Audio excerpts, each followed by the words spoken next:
গত বছর পঞ্চায়েত নির্বাচনের শুরু থেকে রাজ্য নির্বাচন কমিশনার রাজীবা সিনহার ভূমিকা নিয়ে বিভিন্ন মহলে প্রশ্ন উঠতে শুরু করেছিল।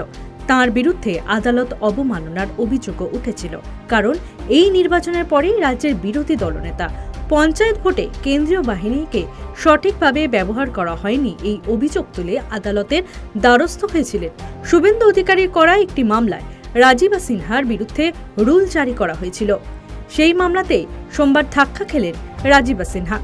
প্রধান বিচারপতি টি.এস. শিবগানামের বেঞ্চে নিঃশর্ত ক্ষমা চেয়ে হলফনামা জমা দেন রাজ্য নির্বাচন কমিশনার।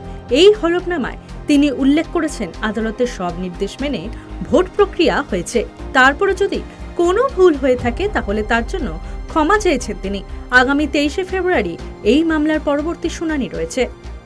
একদিকে আদালতে মুখ পুরল রাজ্য নির্বাচন কমিশনারের, অন্যদিকে রাজ্যের সরকারি স্কুলের পঠন পাঠনের মান প্রসঙ্গে উদ্বেগ প্রকাশ করলেন বিচারপতি অভিজিৎ গঙ্গোপাধ্যায়।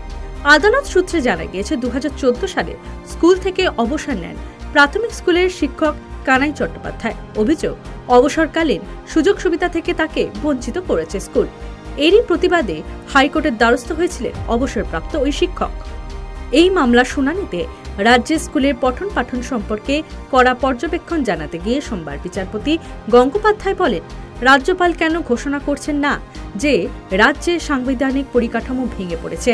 এই মামলার শুনানি চলাকালীন বিচারপতি সরাসরি প্রশ্ন ছুড়ে দেন রাজ্য সরকারের দিকে।